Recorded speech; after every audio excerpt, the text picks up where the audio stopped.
provided, they wouldn't be able to eat. However, we've got government in here controlling what sort of contracts you can form, controlling what sort of services you can get, what sort of services you can't get. Half the medicines that they use over in Europe are not legal in the U.S. because of the FDA. And now Obamacare comes in and tells us we can't even get certain health care plans, which is why everybody's losing their insurance. We've got to restore a free market. We can't legislate ourselves into prosperity. Prosperity comes from hard work and free trade. It does not come from government, and we need to realize that. While you're on the roll, Tavish, let me ask you this question from one of our audience members. Absolutely. What would you do to help homeowners on the coast? And I've mentioned this on my radio show. I can tell it's election time because everybody's rising to the occasion. We're talking about the rising flood and homeowners insurance rates. What would you do to that? This is a tricky subject. The Constitution doesn't allow the federal flood insurance program that we currently have here on the coast. And we've got to deal with that reality while at the same time realizing that people have grown dependent on this program over the years. So we can't just pull the rug out from underneath them. That includes all of us. And I don't want my insurance to suddenly spike up any more than any of you guys do. So I want to figure out a solution. I'm not sure what that solution will be yet to make the flood insurance program solvent, while at the same time doing it in a way that doesn't make the Gulf Coast unlivably expensive. And I think there is probably a solution in there. And I think that if I work with groups like Cato and the Republican Liberty Caucus and other fiscally conservative, economically sound groups all across the nation, I think we'll be able to come up with a solution that will pass constitutional rigor and result in a coast where we can still afford to live. Ed? Living on the coast, I understand the flood insurance. I was not in the flood zone before Katrina, but we had flood insurance anyway, and now we're forced into having to buy flood insurance now, and the price did skyrocket. It did come back down. Again, the new law just passed in here, and a lot of coast residents here are all for this new, subsidizing flood insurance, but they're against subsidizing health insurance. Again, you can't have one without the other. We got to be consistent here. We got to be consistent with what's going on. Insurance in general, all across the board. I don't care if it's flood, health, homeowners, car, is completely out of control, completely out of hand. It needs to be reined in, bundled in. It needs to be more coverage with less policies. It's absolutely ridiculous to have. We know we need insurance from the time we're born. So let's the free market, like he's talking about, needs to come up with that package, being able to go across state lines, to expand their market. And again, the free market is a great tool.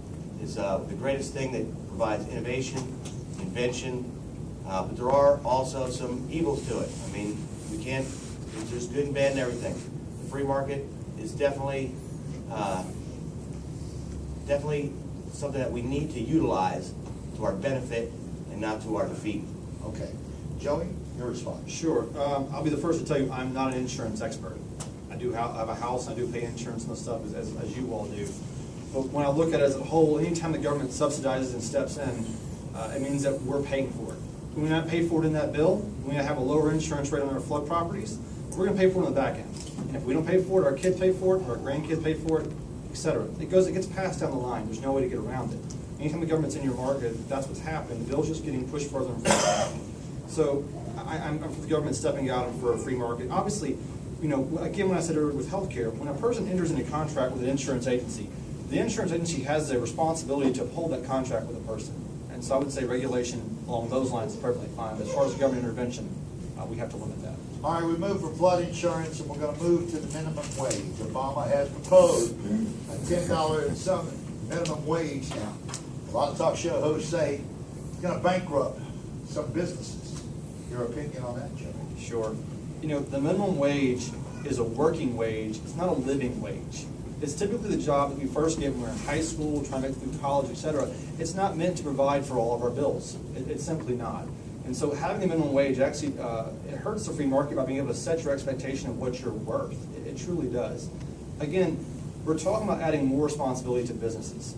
And so I think if our approach, if we didn't have all the other regulations on businesses as we do, and you said, hey, you want to set this at X amount of price, I'd probably be less apprehensive. The fact of the matter is, when we're sitting there taxing with healthcare, we're taxing with corporate taxes, and now we want to increase the back end with minimum wage costs, it just doesn't make sense why we're being so unfriendly to businesses. Well, being in the labor industry, I can tell you that the minimum wage is a joke. It should definitely be higher. Again, you know, these people talking about, you know, protecting these corporations and their profits and their profit. Well, again, it's the government's job to protect the rights of the people, to provide a general welfare. Welfare doesn't mean take from Peter to give to Paul. That means protect the health and success of the citizens. And success means money. Again, back when I was growing up, taking these not a living wage jobs, but working wage jobs, the minimum wage was $5 an hour, and gas was 80 cents. Well, minimum wage now is $7, and gas is $3.50. So, you know, the cost of living has gone up 4 times, where the minimum wage has gone up 20%. You know, it's not right. You wonder why there's so much police abuse, so much corrupt cops. They're making minimum wage. They just don't care. They started out wanting to serve and protect. Then they saw their paycheck, and his wife left him for the guy with a bigger car, a bigger house. He just doesn't care anymore. That's why we have so many people in the jail. They're not actually criminals. They just pick people off the street because they're mad and angry at life. And minimum wage needs to go up. All right, Tavish? Well, you know, like I've been saying this whole time, we need to look at the Constitution. Constitutionally, the government does not have the authority to set a minimum wage. So that's really the end of that as far as what we can actually do about it in Congress, which means the law is unconstitutional. However, we can look at it from an economic perspective. The real minimum wage can't be controlled by Congress because it's zero. It's unemployed. And that's what happens when we raise the so-called minimum wage. People get fired. Because if you've got 2 people working for you for $7 each an hour, minimum wage goes up to $10, what do? You fire both of them, you hire someone who can actually give you more than $10 an hour worth of work. Because that's the problem, you know, businesses have to be able to profit in order to hire people. If their employees are not helping them earn money, then they can't employ them. And we need to stop forcing businesses to fire employees. We need to make people employable again. In order to do that, we actually have to get rid of the minimum wage, as counterintuitive as it sounds.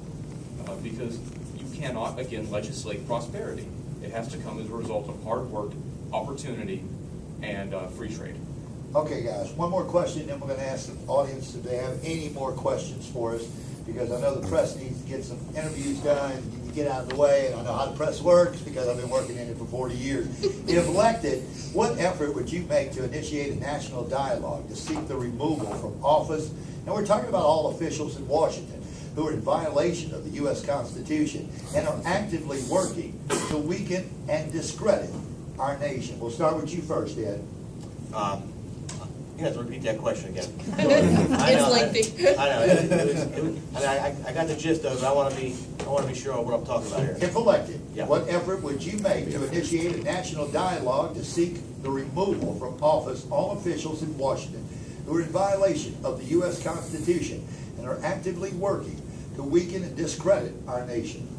Well, I've actually started a bit of this, and I'm starting locally here in our district, going through every small government that we have here, and asking our elected officials, our state representatives, senators, local aldermen, and things like that, to find out which people are actually in office to protect the rights of the citizens and not just in it because they're a good old boy system and things of that nature.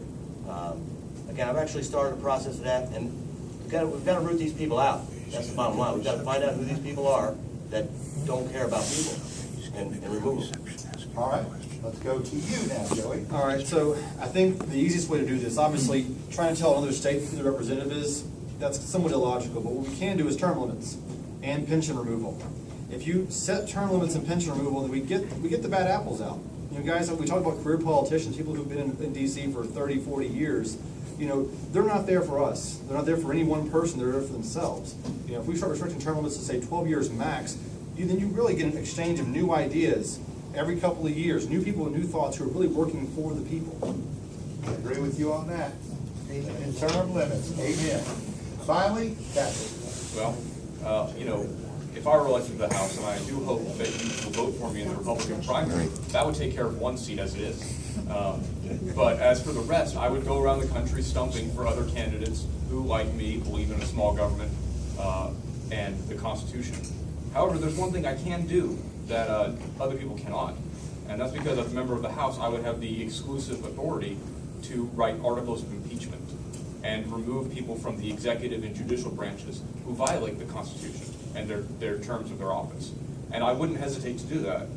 We've seen far too much hesitation in the House of Representatives to impeach people like President Obama, Eric Holder, and many, many others in the Obama administration who have violated the Constitution.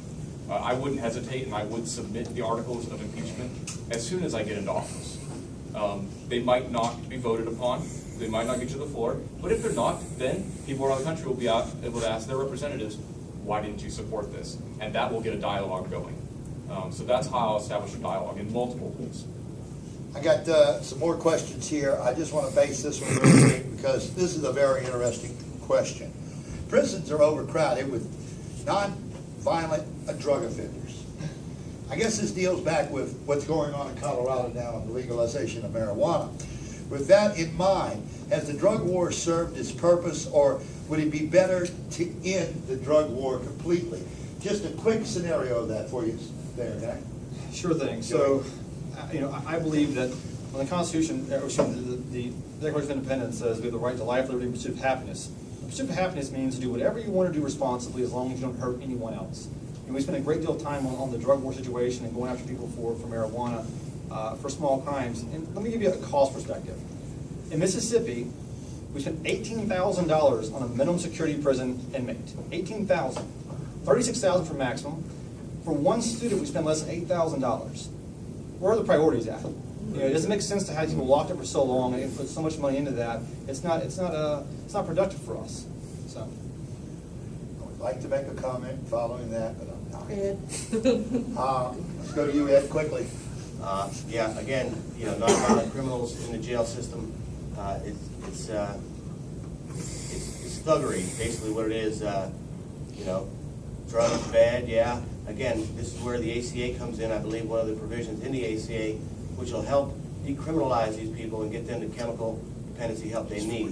One of the provisions in the ACA, which I believe the free market needs to realize and take control of this ACA situation and help root out the mentally disabled and the people that are on chemical dependency, that are hooked on drugs, and get them the treatment that they need. Get them out of the jail system and into the healthcare system.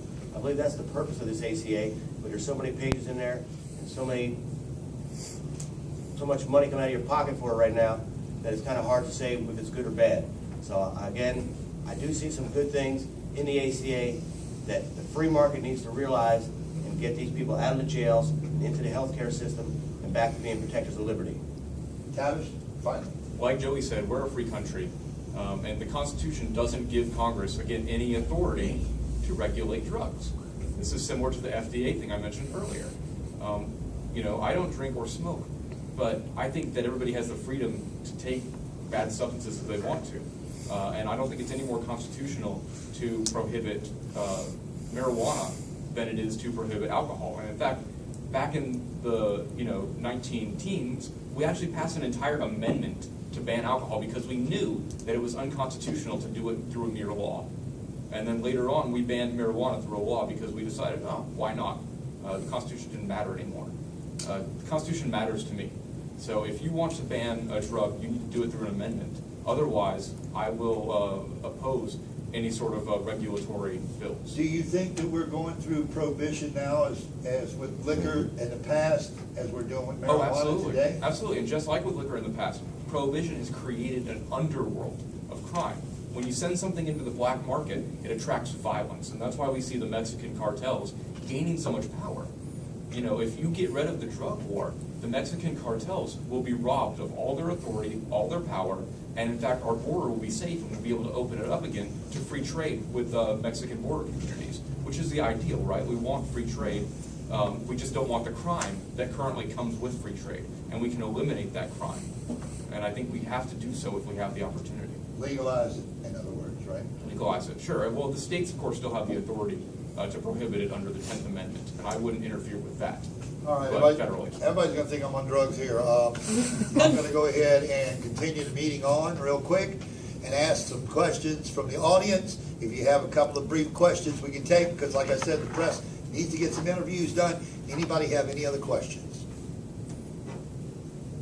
Back in the back. There are thousands of federal government agencies on the books. If you could eliminate one within the first year, what would it be? Not counting Obamacare or Affordable Care Act. Anyone beyond that. NSA. It's ridiculous. Again, smaller government, we don't need surveillance cameras, all this other things, all these, reading your Facebook, reading your emails, reading your text messages, all that stuff. We don't need that kind of surveillance. Government's supposed to be small, of the people, by the people, and for the people. Smaller government being informed and involved, know who your neighbors are, things of that nature. If government got down to that small, as it was, say, your neighborhood and not your city, if you had your own government in your own town, in your own neighborhood, almost like a neighborhood watch, but a little bit further than that, okay? You would know who your neighbors are. You'd know who these bad people are. We wouldn't need everybody spying. We'd have our system of government, our representative form of government that would flow through channels up to Washington and right back down to your home and not some town meeting.